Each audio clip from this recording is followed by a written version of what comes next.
Donald Trump is completely confident this time that the heavy sanctions imposed on Russia will make Putin stop the war. But when journalists asked Putin, the US has now imposed heavy sanctions on Russia, so will you stop the war? Putin replied, absolutely not. I admit the sanctions are very serious, but Russia will not stop. And when this was asked to Trump, that Putin is saying, we will ignore US sanctions and continue our attacks on Ukraine, Trump said, all right then, let's see what happens after 6 months. Russia is immune from U.S. sanctions. He said that it would not impact the Russian economy in any serious way. Is he good. wrong? I'm glad he feels that way. That's good. I'll let you know about it in 6 months from now. Okay, let's see how it all works out. The reason behind Trump talking about 6 months is the Tomahawk missile. Because apart from sanctions, Trump had also threatened to supply Tomahawk missiles to Ukraine. Out of this fear, Putin started testing Burevestnik, Poseidon, 9M729, and Sarmat RS-28. All of these are nuclear-powered missiles, where regular missiles have turbojet or turbofan engines that run on fuel and have limited range. Nuclear-powered missiles have small nuclear reactors that can keep the missile flying for a very long time. This means these missiles can travel unlimited distances without stopping or worrying about running out of fuel. Take a submarine, for example. A submarine also operates on a nuclear reactor. It doesn't need to come out repeatedly to refuel. The nuclear reactor installed inside continuously supplies electricity, allowing the submarine to patrol underwater for many years. The same principle applies to these missiles. They work in the same way. All these tests are being conducted by Putin out of fear of the Tomahawk missile, because the Tomahawk missile is a dangerous long-range American cruise missile. It is very difficult to intercept.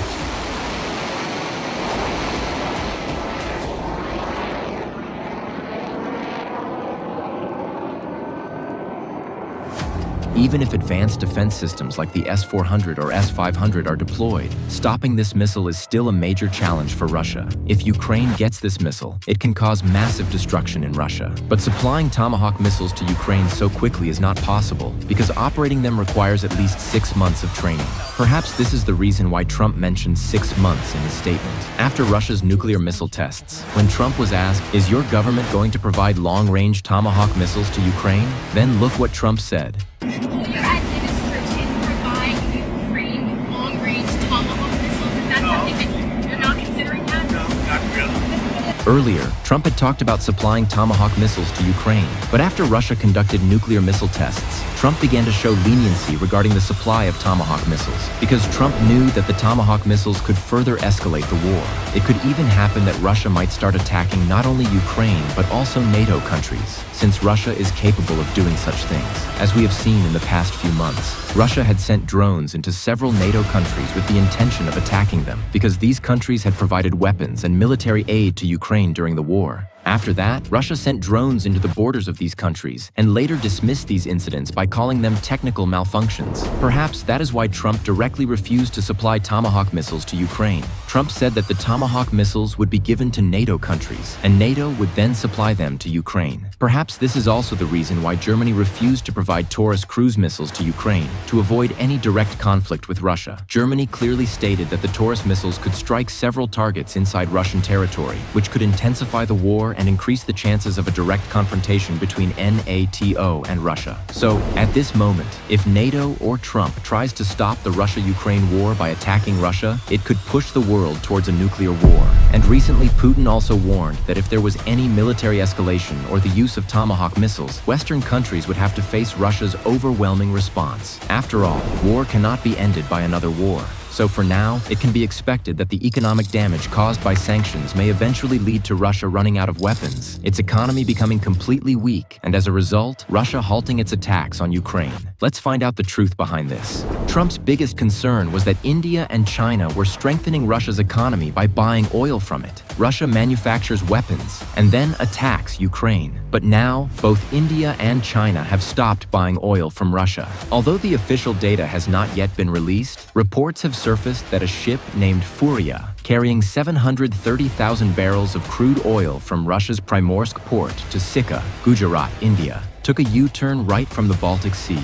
And China, too, has stopped purchasing oil from Russia. It is believed that all of this is the result of the sanctions imposed by Trump. Secondly, the United States has so far imposed 7,392 official sanctions on Russia. Including other countries, a total of 26,655 sanctions have been enforced. These primarily include financial, energy, technological, military, and individual restrictions. Under the recently imposed sanctions, Russia's two largest oil companies, Rosneft and Lukoil, along with hundreds of their subsidiaries, have been completely blacklisted. Russian banks have been excluded from the SWIFT system, and most American investors have been prohibited from investing in Russian stocks and bonds. In addition, thousands of Russian individuals, leaders, industrialists, military officials, and their families and assets have also been sanctioned. A complete ban has been placed on exporting American jet parts, semiconductors, high-tech supplies, and defense technologies to Russia. So, in a way, Russia has now become almost completely isolated. However, Russia's relations and trade with some other countries still continue. Now, the overall scenario is that both Putin and Zelensky are refusing to accept each other's conditions. War cannot end war, because it could push the world toward a larger conflict. The United States and NATO have already imposed every possible sanction on Russia. Even Russia's all-time favorite allies have stopped buying its oil. Overall, the American sanctions will have a massive impact on Russia's economy, but Russia has also found ways to bypass them. First, increasing domestic production. Russia has encouraged domestic production in order to reduce dependence on imports in several sectors. Indigenous industries have been promoted especially in agriculture, food supplies, pharmaceuticals, and military equipment. Second, trading in alternative currencies. Russia has distanced itself from the dollar and the euro, and has increased trade in alternative currencies such as the Chinese yuan, Indian rupee, and others. In addition, the use of the ruble has been made mandatory in most Russian trade. Third, developing shared banking and financial networks. After being cut off from the SWIFT system, Russia developed its own financial transaction network, which strengthened financial cooperation with countries including China. Fourth, finding new markets for energy exports. Instead of traditional European markets, Russia has promoted the Asia-Pacific region, particularly China, India, and Southeast Asia, to continue exporting oil, gas, and coal. This is because some of Russia's non-sanctioned oil and gas companies are still exporting to India and China. Fifth, increasing secrecy and controlling the black market. To prevent violations of international sanctions, Russia has tightened border security and strengthened its economic intelligence system to monitor and control businesses that attempt to bypass restrictions. Sixth, preparing for information and cyber warfare. Russia has tried to overcome sanctions through cyber attacks and the use of digital currencies, which has led to an increased use of cryptocurrency. Seventh, attracting foreign investors. Russia has begun attracting investments from countries that do not implement Western sanctions, such as certain Central Asian, African, and Latin American nations. Experts believe that despite all these measures, Russia's economic situation still remains challenging. Now, as we know, in geopolitics there are no permanent friends and no permanent enemies. But that's not the case with India and Russia, because in 1971, during the India-Pakistan War, the United States had deployed its nuclear submarines in the Indian Ocean against India. In response, Russia supported India in the war by deploying its own nuclear submarines in the Indian Ocean, after which the US was forced to withdraw. Eventually, India won that war, and 93,000 Pakistani soldiers surrendered before the Indian army.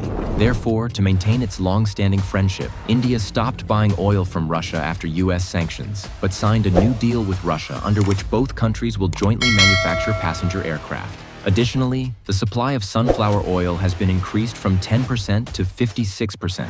It is believed that this will help support Russia's economy. This clearly means that India will continue to support Russia's economy in one way or another. Secondly, in terms of land area, Russia is the largest country in the world, yet it has a relatively small population. Russia owns several state-run companies that manufacture weapons and maintains military bases in different parts of the country to store them. Russia possesses various types of weapons, including nuclear, biological, chemical, and conventional arms. Currently, Russia has around 5,977 nuclear weapons, including intercontinental ballistic missiles, ICBMs, ballistic missile submarines, and nuclear bombs. If a conventional war continues at today's scale, Russia can keep fighting Ukraine for at least 10 to 15 years. That's why Russia is known as a war economy. So, it's clear that sanctions won't have much effect on Russia, and the Russia-Ukraine war will continue for a long time. So, is Trump really unaware of all these things?